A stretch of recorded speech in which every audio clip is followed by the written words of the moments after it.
Hoy tenemos con nosotros al doctor Juan Torre Castro. Él es dermatólogo, trabaja en la Fundación Jiménez Díaz y vamos a aprender muchas cosas para saber qué hay de verdad, qué no hay de tanta verdad, pero que seguro nos va a interesar a muchos sobre la piel y sobre el cáncer de piel también. Agradecemos mucho que esté aquí con nosotros y que nos explique muchas cosas. Pero antes, vamos a dedicarle un poema. El poema lo he titulado Bajo el sol de la vocación. Nació en Oviedo, donde la lluvia parece hablar en voz baja y el verde enseña a mirar la vida con calma. Allí aprendió que la luz no siempre viene del sol, sino del ejemplo de quienes curan con el alma. Hijo de médicos, creció entre fonendos, libros y silencios de hospital, donde la palabra paciente empezó a significar también persona. Formado con rigor y con ternura, buscó su camino entre la ciencia y la empatía y en la Fundación Jiménez Díaz ha hecho de la piel su territorio, ese mapa donde la vida escribe lo que callamos. Su tesis doctoral y su trabajo en cáncer de piel y linfomas cutáneos hablan de un médico joven que no se detiene, que pregunta, investiga, enseña y previene, porque sabe que la medicina no solo cura, también protege. Corre media maratones, juega al golf y entre lecturas de filosofía y de clásicos descubre que pensar también es una forma de sanar. A veces suena Sabina o Sultans of Queens y él sonríe como quien entiende que la vida se parece a una canción. Bella, breve, imprevisible y humana. Y así, con la serenidad del norte y el pulso firme, sigue cuidando pieles y esperanzas, bajo el mismo sol que un día le enseñó que prevenir también es amar. Bienvenido, doctor Juan Torre. Muchas gracias, Adolfo, muchas gracias por la presentación y muchas gracias por esta faceta tuya, por dedicarme estos versos que no me esperaba. Vamos, muy agradecido y muy emocionado. El agradecimiento es nuestro de que estés aquí, Juan. Bueno, antes de empezar con su entrevista y conocerle bien y conocer todo lo que hace, que nos va a interesar muchísimo, vamos a ver brevemente su currículum. Hugo Alonso. Tras licenciarse en medicina, orientó su carrera hacia el campo de la dermatología, especializándose en dermatología médico-quirúrgica y venerología, una disciplina que le ha permitido combinar la atención clínica con la investigación. Y recientemente, en 2023, completó su tesis doctoral. En el ámbito profesional compagina la práctica asistencial con una sólida labor investigadora, contribuyendo en diversos proyectos y publicaciones científicas relacionadas con el cáncer de piel, con especial dedicación al linfoma cutáneo. En este ámbito ha colaborado con estudios y revisiones que han contribuido a mejorar el conocimiento y el abordaje de este tipo de patologías. Su compromiso con la actualización científica y divulgación médica se pone de manifiesto también en su colaboración activa con la Academia Española de Dermatología y Venerología, donde participa en proyectos y formaciones destinados a la mejora continua en el diagnóstico y tratamiento de enfermedades dermatológicas. Actualmente forma parte del cuadro médico del Hospital Universitario Fundación Jiménez Díaz y del equipo de Quirón Salud, en Madrid, donde desarrolla su labor como dermatólogo. Muy bien, Juan. ¿Nos hemos dejado alguna cosa que quieras añadir? No, prácticamente habéis hecho un resumen muy completo de mi trayectoria profesional, así que... Muy bien, estupendo. Bueno, vamos un poquito a los principios, ¿vale? Si te parece bien. Naces en Oviedo, 7 de septiembre de 1992, es decir, que el doctor Juan Torre tiene tan solo 33 años. 33 años. 33 años, cosa que nos va a venir muy bien porque vamos a ver también esa mirada, ¿no? del joven médico, ¿no? Y del que acaba de salir de la universidad prácticamente y está empezando. Va a ser súper interesante. Oye, Oviedo sigue estando tan limpia, que siempre se lleva la... Oviedo lleva varios años, sí, muy sólida ahí en la escoba de oro. La escoba de oro. En la escoba de oro. Y si podemos seguir sacando pecho de ello, yo como ovetense me siento orgulloso de ello. ¿Te sientes muy ovetense? Sí. Sí, muy ovetense y muy asturiano. Y muy asturiano. Yo llevo ya en Madrid 9 años. Ujú, Vine aquí a hacer la residencia, que son 4 años la residencia de dermatología, y llevo 5 años ya como dermatólogo. ujú. Pero aún así, a mí yo sigo llevando Asturias y sigo llevando Oviedo pues muy dentro, y sigo acordándome mucho de la tierra y de mis orígenes. Oye, Juan Carlos y Pilar, ¿tus padres viven en Oviedo o Ellos viven en Oviedo. son médicos? Los dos son médicos, y yo la vocación, vamos, la tengo inculcada en casa desde pequeño. Claro. Aunque nunca me presionaron para hacer medicina, ellos siempre me dijeron que yo tenía que hacer y tenía que estudiar lo que me gustara.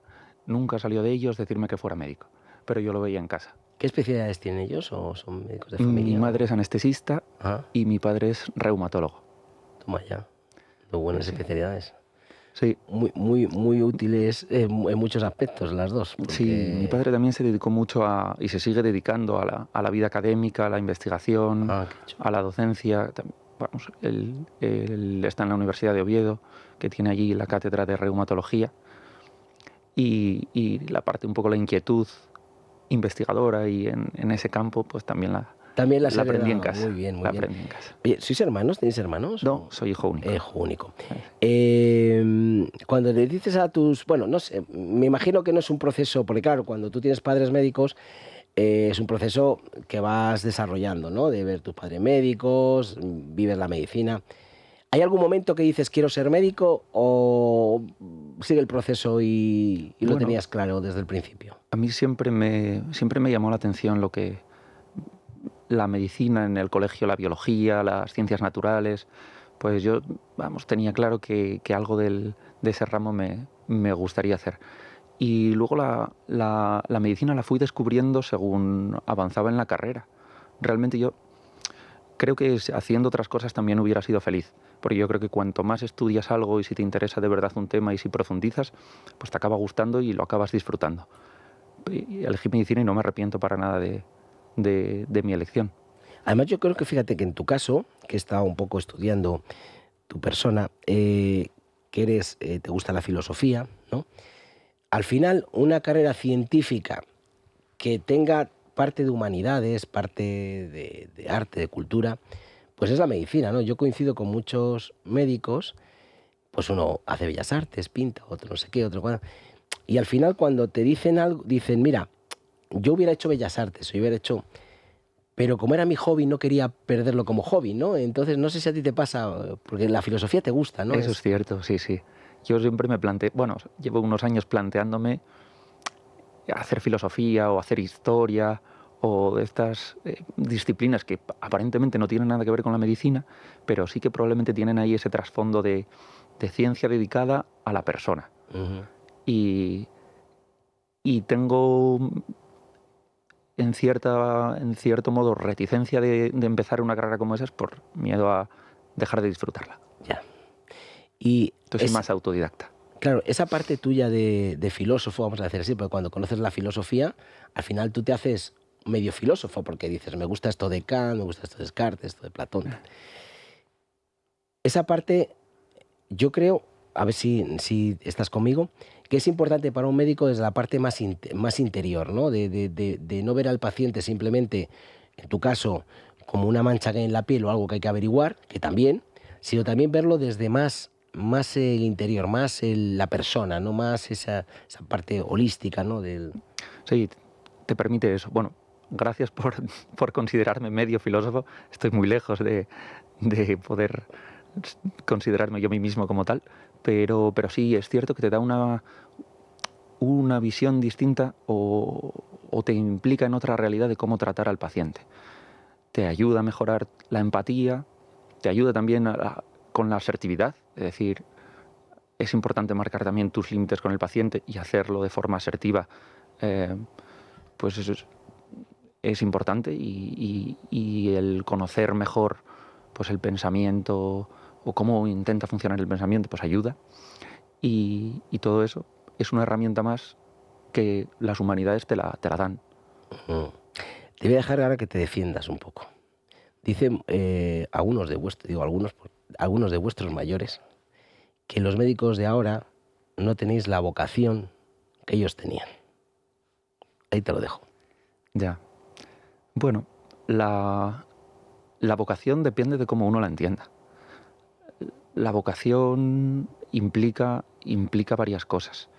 Yo creo que ahora los médicos jóvenes, los médicos que estamos empezando nuestra carrera profesional, sí que tenemos vocación. Nos gusta la medicina y nos gusta lo que hacemos. Lo que pasa es que entendemos que quizás la vida no sea dedicarla 100% al trabajo. No es que no nos guste la medicina, es que nos pueden gustar otras cosas sin dejar de lado nuestra profesión. Uh-huh. Yo creo que no se ha perdido la vocación. Que además, fíjate, Juan, yo estoy totalmente de acuerdo contigo, ¿eh? De hecho, y algunos médicos que me dicen, digo, y ellos lo reconocen, ¿no? Dicen, no es verdad, es que nosotros era demasiado. Porque si tú quieres hacer algo bien, tienes que estar muy motivado para hacerlo, y muy predispuesto, y muy en condiciones físicas y psíquicas de hacerlo. Cuando tú algo lo estás haciendo de una manera continua y porque no te queda otra y ves a 30 pacientes y cuando podías haber visto a 10 bien vistos, yo creo que ahí empiezas a perder. O sea, la vocación la tienes, pero claro, empiezas a perder otras cosas. Te ¿no? quemas. Uh-huh. Pierdes calidad en tu trabajo y eso al final se refleja. Uh-huh. Sí, sí. Eso es lo que bueno, pues pretendemos que vea la sociedad. También otra cosa, a ver qué opinas tú de esto. Hoy en día, con esos números tan impresionantemente buenos que hay que tener para hacer medicina, ¿no? Que imagino tú eras un estudiante excelente, como todo el que hace medicina, porque no te queda otra, si no, no hubieras hecho medicina, ¿no? Tú porque te gusta la filosofía, te gusta también humanidades, que al final es muy, muy parte del médico, pero uno que sepa muchas matemáticas, mucha física, mucha química, hace la carrera de medicina si quiere, ¿no? Y a lo mejor tiene carencias en otras cosas, ¿no? Pero también es aplicable. Hay lo que comentábamos antes, yo creo que es importante intentar adaptar tu profesión y tus labores profesionales o intentar darle un enfoque con el que tú te sientas cómodo, con el que puedas ayudar al paciente y con el que sea una ganancia por las dos partes. Y a lo mejor el que le gusta la física es un radioterapeuta estupendo porque controla perfectamente o entiende en su cabeza perfectamente pues cómo se tienen que mover las partículas para mejorar el rendimiento terapéutico que le está proponiendo al paciente, por ejemplo. Entonces, pues son distintas maneras de enfocar la medicina. Y lo que decíamos antes, yo creo que si tú profundizas en un tema y si tú cuanto más controlas un tema y cuanto más te interesa sobre él, más lo acabas disfrutando y más te acaba gustando. Entonces, los médicos en cierto modo nacen porque esa vocación, pero también se hacen. También se hacen con el estudio y también se hacen con la dedicación. Juan, ¿sigues recibiendo consejos de Juan Carlos y Pilar? Hombre, todos los días. Sí. Todos los días, sí, sí. A nivel personal, que yo con mis padres tengo muy buena relación, y a nivel profesional. O sea, eres de los que escuchas al maestro, porque otra de las cosas que se suele decir de los médicos nuevos es como está todo en las redes, pues muchas veces no van a las clases, no sé. Pero la voz de la experiencia es un grado. Efectivamente. Sí, sí. Y eso siempre se valora mucho. Quizás no tan en relación con cuestiones asistenciales profesionales, porque mis padres no son dermatólogos. Ya, pero la esencia del Pero la esencia del mensaje, sí. Mi padre me ayuda mucho pues con todos los temas de proyección investigadora, docente, que él durante toda su carrera se dedicó mucho a ello.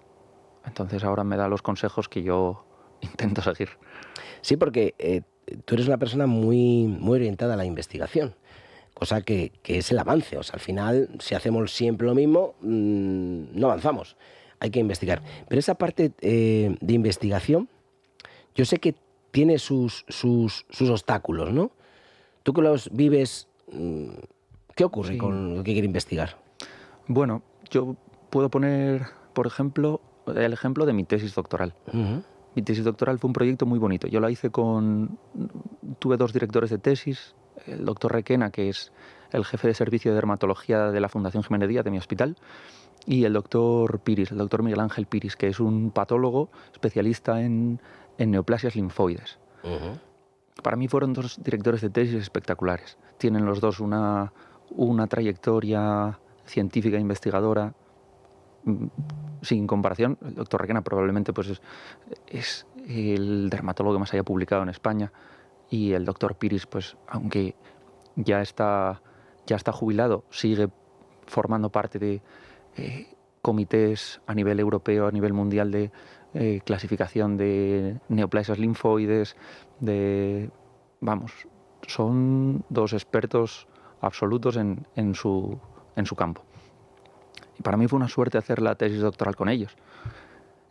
Y me ayudaron mucho. Me ayudaron mucho con recursos para poder financiar mis proyectos y demás.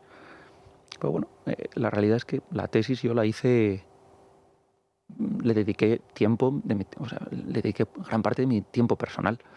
Yo, mi actividad en el hospital, pues mi actividad remunerada es la actividad asistencial, y para la actividad investigadora, si es que a cada uno le interesa, pues habitualmente tiene que buscar la vida, te buscas el tiempo cuando puedes. El tiempo y cuando puedes. O sea que, no sé, al decirme eso, digo, cuando dices, se está invirtiendo mucho en investigación, en este caso, en tu caso, vamos a hablar de tu caso, invertiste tú mucho en tu investigación. Hombre, yo invertí, y los dos maestros que tuviste, claro. Invertí mi tiempo, sí, y ellos el suyo, y también lo hicieron de forma totalmente altruista, vamos. Ellos sí. también dedicaban su tiempo personal a ayudarme a mí con el trabajo, a que la tesis saliera adelante. El proyecto de investigación, el proyecto fue un proyecto sólido que se publicó en revistas de prestigio internacional. En British Journal Dermatology publicamos el trabajo principal. Y bueno, y luego todos los fondos necesarios para hacer el estudio, sí que, lo que costa, el coste de los medios técnicos, pues el doctor Piris a través de becas y demás, pues pudo conseguir la financiación. Pero el coste humano, el coste de, pues... Ese siempre es el medio. Como tienes vocación, pues sí. Vale, lo tienes que... Bueno, sí. Es así. También, ya que hablamos de la tesis y del tema de la investigación, todos los compañeros de laboratorio que me ayudaron, pues también quiero acordarme de ellos. Porque Marta y Ruth, que eran pues las biólogas moleculares que más pendientes estuvieron de mi tesis, también sacaban su tiempo personal para invertir en el proyecto y para colaborar. Y al final entiendo, Juan, que cuando terminas es como tu niño, ¿no? Dices, ostras, es algo maravilloso lo que he hecho, ¿no? Porque eso es un avance en tu terreno, en tu campo y en tu especialidad. Pero es ese paso que se ha dado, ¿no? O sea, y yo creo que luego la satisfacción también puede todo lo que no te ayuda por otro lado, ¿no? Entiendo. Sí, te sientes orgulloso un poco del trabajo que has hecho. Ves que la gente con la que has trabajado también está contenta con el resultado. Entonces, es gratificante, claro, terminar un proyecto de 3 o 4 años, de 3 años y medio, de ir cocinándolo poco a poco, de ir trabajándolo poco a poco. Pues... Bueno, pues estas son las cosas que se deben de saber, porque igual que sabemos que está muy bien, que, no sé, que Alcaraz gana, que está muy bien. Los Grand Slam. Pues Grand Slam, pero también tenemos que saber que hay un doctor que se llama Juan Torré, que ha dado un paso muy importante con su granito de arena, como hacen muchos compañeros tuyos, en que tengamos mejor calidad de vida o que descubramos cosas que nos ayudan mucho para poder seguir viviendo y vivir mejor. Así que ahí te agradecemos desde aquí. Pues muchas gracias por la visibilidad también. Para que la gente lo sepa, que yo los que escuchan este programa, ya te digo yo que lo saben. Hay que hacer que mucha más gente lo escuche o que vayamos a otro sitio, pero seguro que lo saben. Bueno, llegado este momento, te vamos a hacer un regalo musical. Bueno, Peces de Ciudad, del maestro Joaquín Sabina. A mí me ha surgido una duda muy grande, Juan. Este es de más de lo mío que de lo tuyo. ¿Esto igual viene por parte de tus padres o como Joaquín Sabina de repente? ¿Cómo...? Sí, yo conocí a Joaquín Sabina porque a mi madre le gustaba mucho. ¿Ves? Y lo escuchábamos en el coche. Y luego ya fui yo puliendo mi... Pero te voy a hacer una pregunta. ¿Desde el principio te gustó o al principio lo tienes que aguantar como diciendo, madre mía, como mi Al madre? principio tampoco me hacía especial ilusión, pero según iban sonando las canciones yo me iba sabiendo las letras y... Oye, luego- pues me das una alegría y me das una luz de esperanza, porque yo, mis 2 hijas, que le pongo en el coche Joaquín Sabina, sí, papá, quita eso, Algún ponme día lo a cantarán. Mora, ponme no sé qué, ponme no sé cuántos. Y yo, claro, al final, bueno, algún día lo cantarán, seguro. pues espero que Sí. hagan como tú, les diré el ejemplo. Sí. Bueno, pues de Joaquín Sabina, al maestro, nos vamos a otro maestro, a Hugo Alonso, que nos va a dar una recomendación. Cada vez más personas con artrosis eligen los tratamientos de Mejorando tu Vida para aliviar los síntomas de esta enfermedad crónica. Aunque sabemos que no tiene cura, los avances médicos permiten reducir el dolor, la inflamación y mejorar la movilidad de los pacientes, lo que se traduce en una mejor calidad de vida. Si eres una de las 7 millones de personas en España que viven con artrosis, sabes lo difícil que puede ser enfrentarse a tareas tan simples como abrir un bote, escribir o incluso caminar. Es hora de que pruebes estos tratamientos que están marcando la diferencia, aliviando el dolor, reduciendo la inflamación y devolviendo la movilidad. Bueno, pues es que la artrosis no tiene cura. Claro que no tiene cura. De momento, bueno, ya saben que avanza todo. De momento no. ¿Que vamos a tener artrosis? Vamos a tener artrosis. Antes o después, las mujeres quizás un poco antes por el tema de la menopausia, pero ese desgaste de los cartílagos, esa articulación que se mueve peor, que duele, pues eso es lo que hay. Tenemos 2 maneras. Nos resignamos con el dolor o nos empastillamos con analgésicos antiinflamatorios. No, hay otra, que es buscar alternativas que no hagan daño, que se hagan fácilmente, que podamos hacer en casa y que realmente veamos un resultado. Aquí estamos hablando de los guantes de la artrosis, aquellos que 2 reumatólogos, el padre de Juan es reumatólogo Juan Carlos, pero hay 2 reumatólogos que estuvieron aquí, Luis Fernando Villa y José de la Mata, que me dijeron, Adolfo, conoce por favor estos guantes, los ha investigado un inventor y van muy bien para eso, para aliviar el dolor, para que muevas mejor las manos, para que ese día a día sea mejor, que ya no te cueste tanto abrir un bote, levantar una persiana, desabrocharte un botón. Bueno, pues aquí están los guantes, ondas pulsantes, masaje, vibración, calor, hace que en 20 minutos mejoremos esas manos y pasemos un día mejor. Como lo podemos hacer en casa mientras estamos haciendo algo, pues genial. Y luego ya avanzamos a la artrosis de rodilla, artrosis de espalda y artrosis en general de cualquier zona del cuerpo. Y hay diferentes aparatos. Una rodillera, aquí ya se trabaja con terapias de luz, infrarrojo y ultravioleta, que son las que hacen que penetre y que irrigue mejor la sangre en esas zonas y que desinflame y que duela menos, ¿no? Rodillera 10 minutos, cinturón para la zona de lumbar, dorsal y cervical. Y luego otro aparatito, pues bueno, que mi artrosis es en el hombro, que es en la muñeca, que es en el tobillo, pues también. Así que llamen a este teléfono, pregunten todo. Buen descuento por ser oyentes de este programa. Y además, pruébenlo, porque si no les fuera bien, o no les gusta, o no les dice, no, a mí esto se devuelve y no pasa nada. Por favor, pero pruébenlo. 900-730-122. Lo repito. Marquen ahora para que sepamos que son ustedes y quede registrado. 900-730-122. Si hablamos de rendir homenaje a los médicos, hay presencias que son imprescindibles. Uniteco lleva años acompañándolos, aliviando la carga de los trámites legales y administrativos que tantas veces complican su día a día. Y por supuesto tampoco podía faltar Salvador de Almas, una canción que pone música al compromiso, al apoyo y a la entrega que tanto Uniteco como este programa ofrece a quienes dedican su vida a cuidar de las de los demás. Bueno, pues como siempre, gracias a Uniteco, está aquí desde el principio. Él, bueno, mira esa parte legal de los médicos, que ahora evidentemente están saliendo muchas empresas que, bueno, pues venga, vamos a atacar a los médicos, a ver si sacamos dinero. Por favor, nos están cuidando, nos están salvando la vida. Pueden tener errores, sí, y ya está, y se soluciona. Y si hay que el hospital tiene que, pues se hace, pero no ataquemos a los médicos. Pero bueno, Uniteco está para eso. Él fue el fundador, el que creó ese seguro de responsabilidad civil profesional para que los médicos estén, entre comillas, tranquilos. Muchas gracias, Uniteco. Bueno, pues al otro lado de la línea tenemos a un doctor, pero sobre todo a un amigo.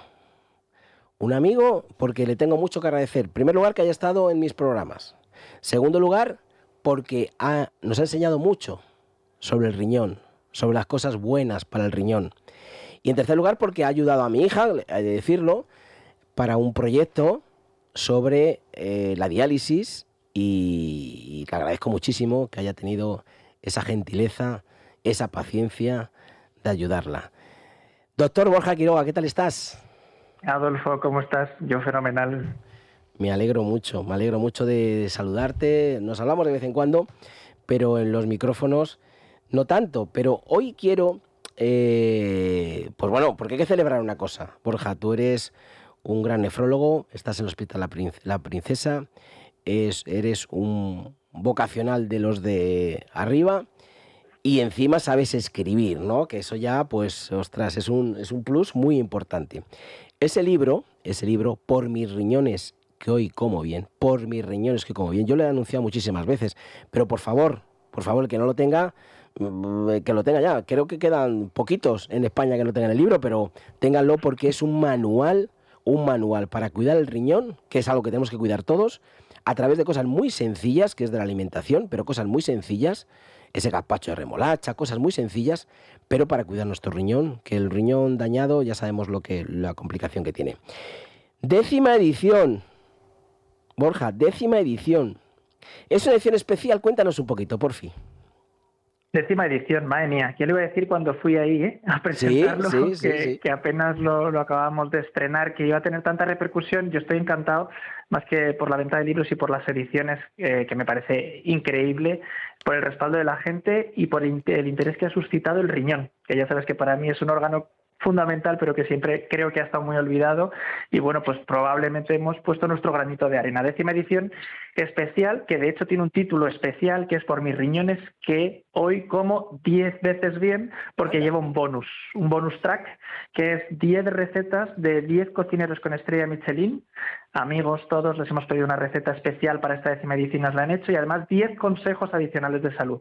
Así que es una edición especial, de hecho funciona en realidad como un libro aparte, por eso le hemos puesto el título aparte. Es una edición limitada, vamos a tener lo que se ha impreso nada más, solo va a haber esta edición, y bueno, pues es que estoy encantadísimo. Oye, Borja, repíteme, por mis riñones, ¿cómo voy a apuntar? Por mis riñones, ¿sí? Que hoy como 10 veces bien.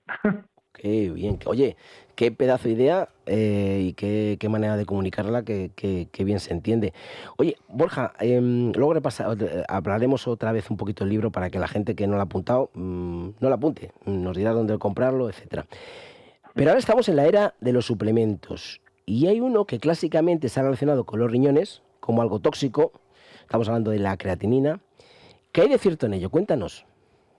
Sí, ahora estamos en la era de los suplementos y hay que ser muy cuidadoso con esto. Es un tema que tratamos también en el libro y que a mí últimamente me ha suscitado muchísimo interés, y un interés que normalmente es negativo. Hay mucha gente que consume suplementos, hay muchas empresas implicadas en los suplementos, pero los suplementos muchas veces en realidad no valen para mucho. Y si hay uno que yo tengo que destacar que es completamente contrario y que ahora está muy de moda, es la creatina. La creatina es un suplemento que toma mucha gente que, por ejemplo, va al gimnasio, porque lo que genera es una regeneración muscular. Tú vas al gimnasio, haces ejercicios de fuerza, por ejemplo, y al día siguiente tienes ese músculo que se ha regenerado y te permite volver a hacer ejercicio. Desaparecen, por ejemplo, las agujetas. Es un suplemento tan seguro que yo a día de hoy lo tomo cuando voy al gimnasio, pero en realidad hay que tomarlo todos los días, entre 3 y 5 gramos. ¿Por qué hasta ahora no se había tomado? Ahora te voy a dar además un dato importante para la población general sobre esto. Bueno, pues porque puede alterar el marcador que nosotros usamos para medir la función renal, que es la creatinina. En realidad la creatina es un precursor.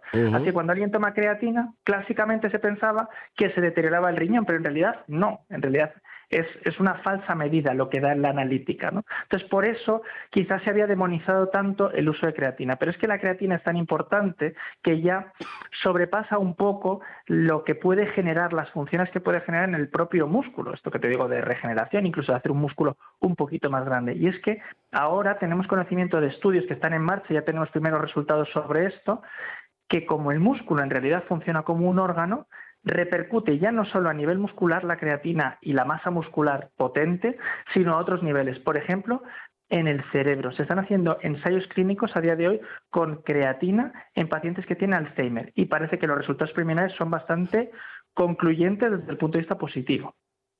Oye, me parece Es brutal. brutal, Sí, pero brutal. Además, fíjate, sí, he leído la creatinina y yo digo, o sea, creatinina, claro, la creatinina es cuando un riñón funciona mal, sí. sube la creatinina, pero es que en este caso es un falso porque tiene la creatinina alta, pero porque estás tomando creatina, ¿no? Pero el riñón está Claro, eso bien. es.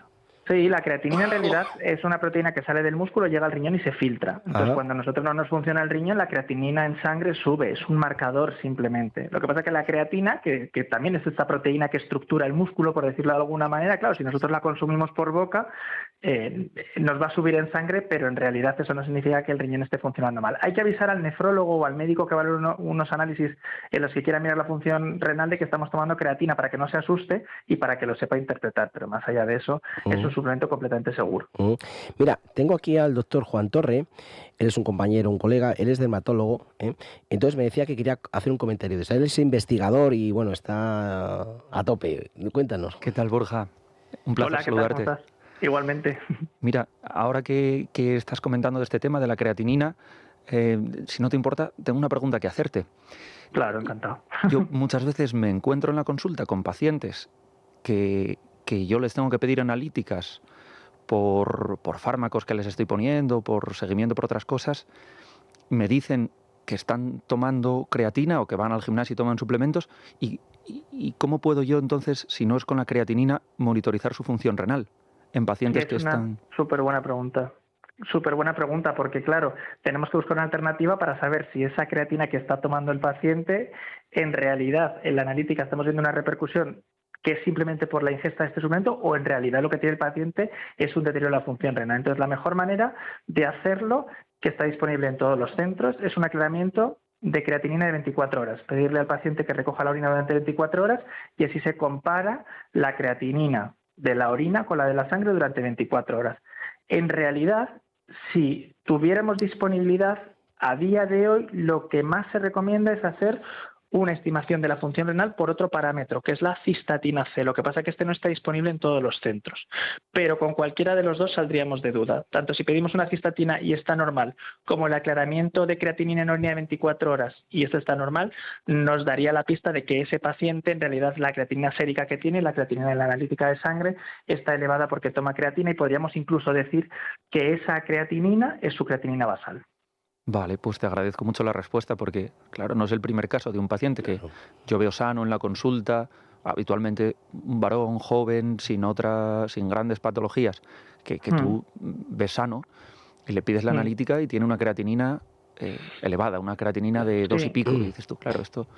Claro, y esto se ha generalizado y cada vez se va a generalizar más porque yo creo que es un suplemento que es seguro. Yo no tengo ningún interés comercial con ninguna casa de creatina, pero en realidad la evidencia científica es lo que dice y cada vez hay más gente que lo toma. Nosotros también recibimos muchas consultas sobre esto, sobre todo derivados de otros especialistas, también del centro de atención primaria, bueno, por saber un poco si esa creatinina que tiene el paciente en el contexto de un consumo de creatina es normal o en realidad lo que tiene el paciente es un deterioro de función renal. Oye, pues ha surgido aquí una cosa súper interesante, ¿eh? Entre los dos doctores. Fíjate lo que es trabajo en equipo. El otro día estuve con una doctora, con Marta Cobo, que es cardióloga, que trabaja, que me la recomendaste tú además, y trabaja muy en combinación ahora con los nefrólogos, ¿no? O sea, están juntos en la consulta para ver qué medicación manda, para ver, o sea, quiero decir que es súper interesante esto. Ya te lo explico muy bien. Las unidades cardiorrenales están en un momento álgido ahora, son una revolución. En realidad la revolución es que trabajen varios especialistas juntos, que es hacia donde tiene que ir la medicina, esa medicina transversal de la que yo siempre hablo, que me gusta tanto y no tan organicista, ¿no? De un especialista a lo suyo. Y las unidades cardiorrenales, que Marta y yo hemos trabajado juntos muchísimo en este aspecto, en la acreditación de las unidades, pues yo creo que es un ejemplo perfecto de colaboración y de optimización de recursos. Oye, Borja, te voy a aprovechar antes de que te vayas, ¿eh? No... El tema del ayuno, ¿cómo va eso? ¿Eso es bueno o malo? ¿Tiene beneficios, no? Otro mito. Hoy hablamos de mitos, ¿no? El mito de la creatina y el mito del ayuno. Bueno, pues el ayuno es algo que también practico. A mí siempre me gusta contar que yo hago algunas cosas que me parecen beneficiosas para que la gente vea que no es que soy un charlatán que va contando por ahí, sino que me baso un poco en la evidencia. El ayuno aparece hace cierto tiempo como como evidencia científica, empiezan a aparecer estudios sobre el ayuno en la literatura médica que nosotros leemos, pero en realidad el ayuno ya lo hacían nuestros ancestros, ¿no? Cuando eran cazadores-recolectores. ¿Y qué es el ayuno? ¿Por qué es interesante el ayuno y por qué se ha puesto tan de moda? Bueno, nosotros tenemos unos pequeños órganos dentro de nuestras células que se llaman mitocondrias, y estas mitocondrias lo que se encargan son como centrales nucleares, lo que hacen es acumular energía. Cada vez que nosotros comemos, esa energía se va almacenando en estas mitocondrias. Si nosotros estamos comiendo todo el rato, incluso cuando no tenemos hambre, hacemos 5, 6, 7 comidas al día, estos depósitos de energía van acumulando cada vez más energía y llega un punto que ya no saben acumularla, que la acumulan mal y generan unas reacciones muy importantes, muy conocidas por todo el mundo ya, que se llaman de estrés oxidativo. Este estrés oxidativo es la antesala de lesiones a muchos niveles orgánicos, renal, cardíaco, neurológico. Así que si nosotros no dejamos descansar estos pequeños órganos que están dentro de las células, las mitocondrias, con periodos de ayuno que ya están incluso demostrados científicamente cuáles son los positivos, cuáles son esos periodos de ayuno suficientes para dejar descansar estos órganos, pues estamos manteniendo como un ambiente muy de oxidación en el cuerpo que nos puede favorecer la aparición de estos procesos. Para hacer un ayuno real, un ayuno de lo que marcan las guías a día de hoy, lo mínimo que se debería hacer es, si incluimos la noche, 16 horas, es decir, lo que se recomienda es, por ejemplo, comer y cenar, o desayunar y comer y evitar la otra comida, o si incluimos el día, 12 horas, es decir, desayunar y cenar. Y eso permite a nuestras mitocondrias hacer reacciones normales energéticas y que no sean pues malas para el organismo. Oye, siempre te lo digo, qué bien te explicas, qué bien se entiende, es un placer y yo estoy seguro que todos los oyentes dirán, joder, qué bien lo he entendido. Pues efectivamente, ya hemos explicado la creatina y hemos explicado lo del ayuno. Me despido de ti, pero dinos otra vez el título del libro porque todos vamos a comprar esta siguiente edición. Espero que no sea muy limitada y nos dé tiempo a comprarla, pero dinos el título. Hombre, yo espero que sí. Por mis riñones, que hoy como 10 veces bien. Por mis riñones, que hoy como 10 veces bien. Muchísimas gracias, Borja, un placer tenerte aquí y te mando un fuerte abrazo. Igualmente, Adolfo, un abrazo. Bueno, regalo para el doctor Juan Torre. Jamón de Navarretinto. Para que lo disfrutes, para que lo tomes con quien quieras y bueno, ¿qué decirte yo? El jamón, ¿te gusta el jamón? Espectacular, muy agradecido. ¿Te gusta? Sí, me encanta el jamón. Mira, además, aquí tienes la historia, ¿eh? Porque fíjate, son meticulosos, además lo han tachado con Historia de nuestros médicos con Adolfo Albistur. Ah, sí. Cómo lo hacen, cómo lo elaboran, Pues es artesanal. Sí. Bueno, y aparte es que está riquísimo, o sea, cuando lo pones dirás, madre mía, espectacular. Qué jamón. Así que en Asturias tenemos buena gastronomía, pero... Claro, el jamón bien es más Extremadura, en este caso jamón es como como el extremeño, claro, no lo hay. No lo hay. Bueno, pues aquí lo tienes. Yo les voy a decir a los oyentes dónde pueden adquirir con un 10% de descuento. Tienen que decir que llaman del programa, para que hagan el 10%. Pero pueden probarlo y luego ya comprar un jamón, se lo han loncheado, le mandan luego los huesos para que podamos hacer un caldito. Así que Navarretín, estamos hablando de Navarretín, ¿no? Y le voy a dar el teléfono, también tienen web, pero el teléfono es 91 625 02 28. Navarretinto, el mejor jamón, el que come el médico y el que comen los pacientes. 91 625 02 28. Bueno, pues vamos a entrar en harina, doctor Juan Torre. No, a ver, a mí me interesan, o sea, tengo muchas preguntas, pero haznos así un poco un resumen para que cuando te dicen linfoma cutáneo, cuando te dicen un cáncer de piel, en primer lugar, ¿qué es cada cosa? ¿Cómo se descubre? ¿Dónde están los primeros síntomas? Empiézanos por donde tú quieras, entiéndenos que no sabemos nada. Sí. Y nos encontramos con una manchita, vamos al médico, nos la analiza, cuéntanos un poco cuál es el proceso, porque yo creo, y luego nos lo contarás bien, que el cáncer de piel es un cáncer que con la edad también lo vamos a tener, como pasa con la artrosis, no es muy fácil, ¿no?, que sea uno de los cánceres que desarrollemos, ¿no? Sí. Cuéntanos. Bueno, lo primero, hacer un poco la distinción de que debajo del paraguas de lo que llamamos cáncer de piel o de lo que nos podemos referir cuando hablamos de cáncer de piel, hay un montón de enfermedades diferentes. No tienen nada que ver unas con otras, pero todos son tumores que aparecen en la piel o que debutan en la piel. Los más frecuentes son los carcinomas vasocelulares y los carcinomas espinocelulares incipientes, que también tienen el nombre de queratosis actínica, que clásicamente son los que están inducidos o tiene gran importancia la radiación solar. La radiación solar de forma crónica.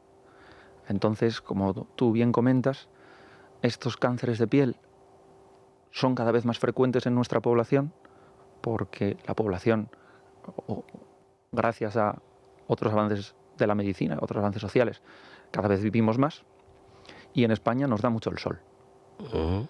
Y nos da mucho el sol, esto es una realidad, aunque España es un país con un índice de radiación ultravioleta razonablemente alto para nuestro fototipo de piel, que somos, bueno, tirando a blanquitos en general. Entonces, el cáncer de piel no está tan relacionado con es que no me he puesto al sol este último verano, o estos cánceres de piel más frecuentes no están relacionados con no me he puesto al sol, llevo 5 años sin exponerme al sol, pero llevas 50 o 60 sin tener esto tan en cuenta. Claro. Entonces, lo de que la piel tiene memoria es verdad. Es verdad. Y después, aunque no nos expongamos en la playa, de tumbarnos, de estar plancha arriba y plancha abajo durante 2 horas, pues es el sol que nos da en nuestro día a día. Es el sol que nos da si damos un paseo. Es el sol que nos da si vamos a la montaña. Es el sol que nos da si vivimos. ¿Quiere decir que este sol es malo? No, por supuesto que no. El sol tiene un montón de cualidades beneficiosas para la piel y tiene muchas ventajas. Pero tenemos que hacerlo con conciencia. Tenemos que hacerlo pues, con una crema de protección solar. Tenemos que hacerlo con protección física. Pues, si me voy a ir a dar un paseo 2 horas por el paseo marítimo, me pongo una gorra o un sombrero de ala ancha que no me cubra las orejas, mejor. Esos son métodos que tenemos para prevenir. O sea, eso de estar morenito, Juan, no es que me quiero poner morenito. Ese color que cambia la piel, eso tú como dermatólogo, cuando lo ves, ¿qué ves ahí? A nosotros, a los dermatólogos, ya nos chirría un poco. Ya. Si nosotros nos ponemos morenos es porque estamos estimulando nuestra piel, las células que producen el pigmento, que son los melanocitos, los estamos estimulando con radiación ultravioleta. Esos melanocitos se ponen a trabajar y generan más pigmento para protegernos del sol. Y ese pigmento que generan los melanocitos es el moreno. O sea, al final es una defensa. Sí. Pero si ya estamos morenos es porque nuestros melanocitos se han enterado que hay radiación solar, que hay radiación. Y esa radiación acumulada es la que en años... Y cuando se pone uno rojo es porque los melanocitos se han cabreado ya del todo, ¿no? Ahí es porque te has pasado. Pasado y dice, y estás ardiendo ya, ¿sabes? Sí. El ponernos rojos tiene que ver con una radiación dentro de todo el espectro de la radiación solar, con una específica que es la ultravioleta B. La ultravioleta B, la regla mnemotécnica que usamos nosotros es B de burning, quemadura en inglés. La ultravioleta B es la que te quema. La otra ultravioleta que tiene efecto en nuestra piel es la ultravioleta A. Ahí la regla mnemotécnica es aging, envejecimiento. La ultravioleta A es la que hace que la piel tenga ese aspecto, o una piel muy expuesta al sol con el paso de los años, pues tenga ese aspecto más acartonado, más arrugas, envejecido. Arrugas, envejecido. Y entonces, para centrar este tema, la solución sí o sí es protección. Sí. ¿No? Protección o bien física, sombrero para que no te dé, o bien ir por la sombra en vez de ir por el sol. O sea que hay que, entre comillas, ir evitando el sol. Y si lo quieres tomar, porque también tiene sus efectos positivos, entiendo yo, es tomarlo con una crema protectora, ¿no? ¿Es así? Sí. Si vamos a estar en una exposición prolongada al sol, debemos de protegernos siempre. Hay determinadas enfermedades de la piel que mejoran con la exposición solar. Entonces, a estos pacientes que les recomendamos lo que se llama helioterapia, terapia a través del sol, yo les suelo decir que se expongan 10 minutos al día a primera hora. Y luego, para seguir haciendo su vida normal, que se expongan sin protección 10 minutos al día a primera hora. Y para seguir haciendo, pues eso, vida normal. Ser perfectamente funcional y hacer una vida al aire libre si es que es lo que tienen o lo que necesitan o lo que quieren en ese momento, pues lo pueden hacer, pero con protección. Siempre con protección. Protección solar en crema, lo que comentas tú ahora, y física. Y física. O sea, sol sí, protegidos y yo creo que lo más importante aquí, Juan, si no, rectifícame, es que tomemos conciencia de que eso que está cayendo ahí no es algo que me pongo tal como tal, me pongo morenito y me va genial. Claro. Eso es la conciencia que hay que tomar, ¿no? Que ahí hay algo muy positivo, pero como todo, hay que saber cómo exponerse a ello, ¿no? Claro. Eso El es. moreno de hoy es la mancha de mañana, es la arruga de mañana, y lo más peligroso es el cáncer de piel de mañana. Ujú. Entrando en el cáncer de piel, hay personas más predispuestas, es la genética, bueno, una de las partes seguro que ya me lo has comentado, que es esta exposición al sol. ¿Cómo se diagnostica? Porque yo lo que he visto siempre de la dermatología muy complicado es que a través de una mancha, que puede ser en millones de cosas, que al final deis con lo que es, ¿no? O sea, ¿cómo es ese proceso? Llega un paciente, tiene una mancha, ¿cómo es el proceso que lleváis? Bueno, detrás del cáncer de piel, o los factores de riesgo del cáncer de piel, lo que decíamos antes, el cáncer de piel es un paraguas amplio que incluye varias enfermedades diferentes. La mayor parte de cánceres de piel no son genéticos. El paciente que lo tiene no hereda esa predisposición genética a padecer ese cáncer en concreto de sus padres. Lo que sí heredamos, pues es la piel clara. Lo que sí heredamos, pues es rubio, ojos azules, ese fototipo claro, que eso al final nos está quitando defensas contra la protección solar. Y como sabemos que muchos cánceres de piel se originan por efecto de la radiación ultravioleta del sol, pues no es que el cáncer de piel sea genético, lo que es genético es la piel clara. Claro. ¿Cómo hacemos nosotros en la consulta para diferenciar si una lesión puede ser benigna o tiene más pinta de cáncer de piel y hay que biopsiarla o quitarla? Hombre, depende, por supuesto, del cáncer de piel y luego de cada subtipo. Y luego hay pues truquillos que nosotros en la consulta estamos pendientes de ellos. Las lesiones irregulares, las lesiones que tienen vasitos sanguíneos, vascularización diferente, patrones dermatoscópicos, que decimos el dermatoscopio es una herramienta que nosotros tenemos en la consulta que nos permite ver en detalle las características clínicas de la lesión. Y todo eso nos va dando pistas. ¿El cáncer de piel puede llegar a matar a una persona? Sí. Los cánceres de piel más frecuentes suelen tener comportamientos que decimos indolentes. Pongo, por ejemplo, el carcinoma vasocelular. Es el cáncer más frecuente en general, no solo de piel, el cáncer más frecuente del ser humano. De hecho, es tan frecuente que en las estadísticas mundiales de cáncer se ha decidido quitarlo, porque si no... Claro, rompía todas las estadísticas. Habitualmente, lo que digo, tienen un comportamiento clínico indolente. No es frecuente ver un paciente muy... o que tenga un compromiso importante a nivel médico por un carcinoma vasocelular. Pero como es tan frecuente y un paciente puede tener varios, pues al final varias cicatrices en zonas fotoexpuestas en la cara y demás. Y si no se detecta a tiempo puede crecer y puede, pues las cirugías cada vez son más complicadas y puede al final tener dificultades en la reconstrucción, dejar cicatrices poco funcionales o poco estéticas, etc.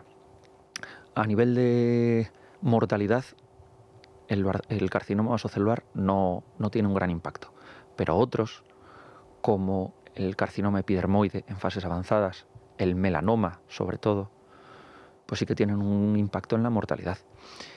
O antes hablábamos de mi tesis. Mi tesis fue sobre un carcinoma que se llama carcinoma de células de Merkel. Es poco frecuente.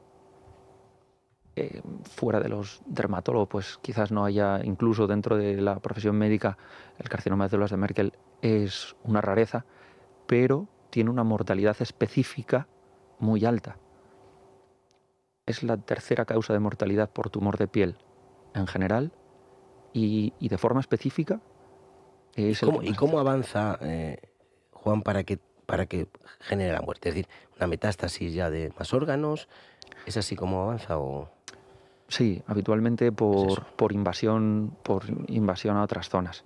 Porque la piel es un órgano, que eso hay que saberlo, o sea, la piel no es que sea, no, la piel está ahí, no, la piel es un órgano, el más grande, claro. Claro, y la piel tiene vasos sanguíneos, claro, tiene vasos linfáticos, tiene nervios, que todo eso favorece que en cierto momento de la evolución de un cáncer de piel, pues las células se puedan diseminar a otras zonas. Eso es más probable que pase con cánceres agresivos, como puede ser un melanoma, como puede ser un carcinoma de células de Merkel que hablábamos ahora. Y por eso el diagnóstico precoz, la prevención y el diagnóstico precoz son fundamentales. Oye, qué interesante, ¿verdad? No sabíamos muchas cosas de estas y no nos has dejado un poco asustados, así que yo cada vez que veamos el sol sabemos lo que puede venir detrás de él. Bueno, vamos a hacer otra recomendación, en este caso, Alonso nos recomienda el desfibrilador. Cada año miles de familias se enfrentan a una tragedia silenciosa, la muerte súbita por parada cardíaca en el hogar. Según estimaciones médicas, el 80% de las 52.000 paradas que se producen en nuestro país cada año tiene lugar en los domicilios. Muchas se vuelven mortales por no recibir atención médica a tiempo. Uno de los factores críticos es el tiempo de respuesta. Si la atención no se inicia en los primeros 4 a 6 minutos, el daño cerebral puede ser irreversible y las probabilidades de supervivencia se reducen drásticamente. Los expertos insisten en la necesidad de equipar los hogares, comunidades y espacios públicos con desfibriladores automáticos. Fáciles de usar, pueden restablecer el ritmo cardíaco en casos de fibrilación ventricular, una de las causas más comunes de paro cardíaco. Muy bien, bueno, por favor, mira, hace poquito estuvo en el programa aquí de Federico el doctor Rafa Ortega, que digamos que es la persona que me orienta, porque es un médico del SUMA, sabe mucho sobre paradas cardíacas, es además vocal del Colegio de Médicos y me insiste, Adolfo, que tienen que tener más desfibriladores, que nosotros cuando llegamos ya no podemos hacer nada porque han pasado 10 minutos y el cerebro se muere. Tenemos que tener desfibriladores que son muy fáciles de usar, que lo puede usar cualquier persona, que es poner 2 pegatinas, que además el 112, cuando sabe que hay y sabe que hay un desfibrilador, te orienta, pero que realmente es lo que nos puede salvar la vida. Son 10 minutos que el cerebro se muere si pasa más de 10 minutos sin oxígeno. Un desfibrilador manda una corriente, hace que esas células cardíacas que se han puesto a fibrilar, es decir, no tienen consistencia, vuelvan de nuevo a latir con consistencia. Tengamos desfibriladores, por favor, la comunidad de vecinos, pongámonos de acuerdo y si no, oye, pues mira, lo tengo yo en mi casa, pero hay que tenerlos. Y luego tenemos otro aparato que es un aparato para hacerte un electro, que eso también lo llevan los médicos de emergencia, pero te lo puedes hacer tú en casa porque se trata de, con 2 dedos, en 30 segundos, a través de una aplicación, te has hecho un electro. Yo no sé leer los electros, no pasa nada, te saca un informe. Sobre todo si lees que te pone que no es normal, fibrilación auricular, arritmia, pues todo eso al médico rápidamente, porque un electro hecho a tiempo nos da mucha información y esas arritmias, esas fibrilaciones auriculares, esos problemas pueden dar ictus. ¿A qué eso sí nos suena? Pues tengamos este aparatito en casa, desfibrilador y electro. Teléfono, buen precio, llamen, cardioprotéjanse, 900-730-061, repito, 900-730-061. Madrid suena distinto cuando un plato gallego llega a la mesa. En Montes de Galicia la tradición y la innovación se dan la mano. Recetas de siempre con el toque justo de modernidad. Mariscos, carnes, vinos, postres. Cada detalle pensado para disfrutar. Bueno, hoy sí tenemos al otro lado de la línea a Daniel Espasandín. ¿Qué tal, Daniel? ¿Cómo estás? Hola, ¿qué tal? Encantado. Pues mira, nosotros encantados de que nos cuentes cosas. Montes de Galicia, restaurante con comida gallega, elaboración propia, pero distinta. Es decir, muy buena calidad de producto, elaborado de una manera muy personal. Aunque yo cada vez te veo más en redes, Daniel, le pueden buscar en Espasandín, el restaurante Montes de Galicia, porque nos explicas ahí platos maravillosos. El otro día vi uno que nos explicaste incluso, que yo no sabía, los tipos de pescados que hay. Este es un tal, este es un cual. Además, oye, se te veía que te encanta, ¿eh? Cuéntanos cosas, Daniel, claro. Cuando uno hace con amor y le gusta lo que hace, pues se expresa de una forma que hace que la persona que le escuche pues disfrute también de lo que está haciendo. Y por ejemplo, a mí pues los pescados me encantan y sobre todo los pescados salvajes que trajimos de la lonja de Vigo son bastante exclusivos y difíciles de encontrar en otros lugares. Me apasionan. Por ejemplo, el coruso, que es un producto que disponemos muy poquito de él y casi ningún restaurante lo tiene y es un producto excepcional. Tienen que venir a Montes de Galicia para probarlo. Es muy parecido al rodaballo y está espectacular.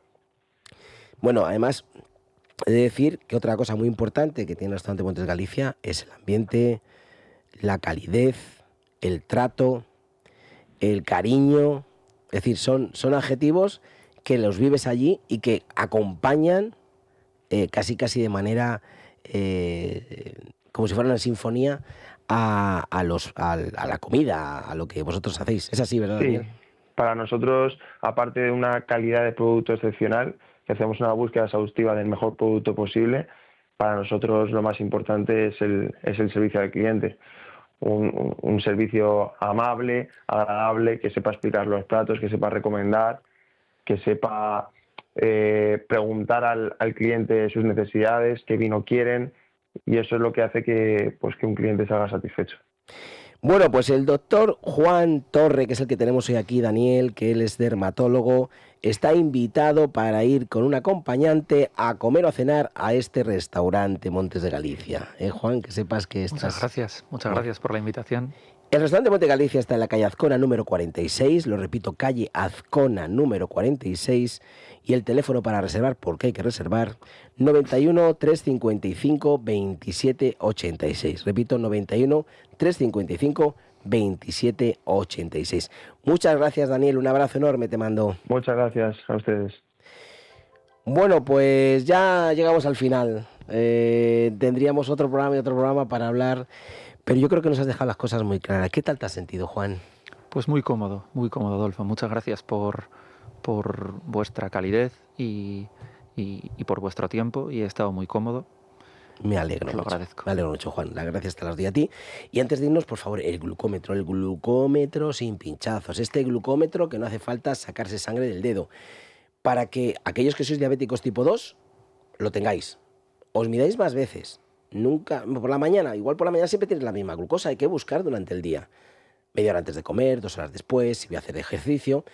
Porque es muy fácil, nada más que ponértelo 3 segundos y ya lo tenemos en la aplicación. ¿Qué azúcar tengo? Te vas a tú autocontrolar desde el punto de vista de cómo funciona tu cuerpo con respecto a la glucosa, pero luego el médico también lo va a ver. Y aquellos que no sabéis qué glucosa, no lo descubráis cuando tengáis dañado un riñón o una vista, sino descubrámoslo antes. Porque la glucosa en sangre que no esté en rangos va dañando órganos. Lo hace lentamente, pero en silencio, no duele. Así que tengamos este glucómetro sin pinchazos de Protege tu Vida, 973 0101. Repito, marquen, tengamos este glucómetro, cuidemos nuestra glucosa, que no se nos vaya a otro lado, 973 0101. Así que muy agradecido al doctor, muy agradecidos a todos ustedes que estén ahí un domingo más y les mando un beso muy fuerte.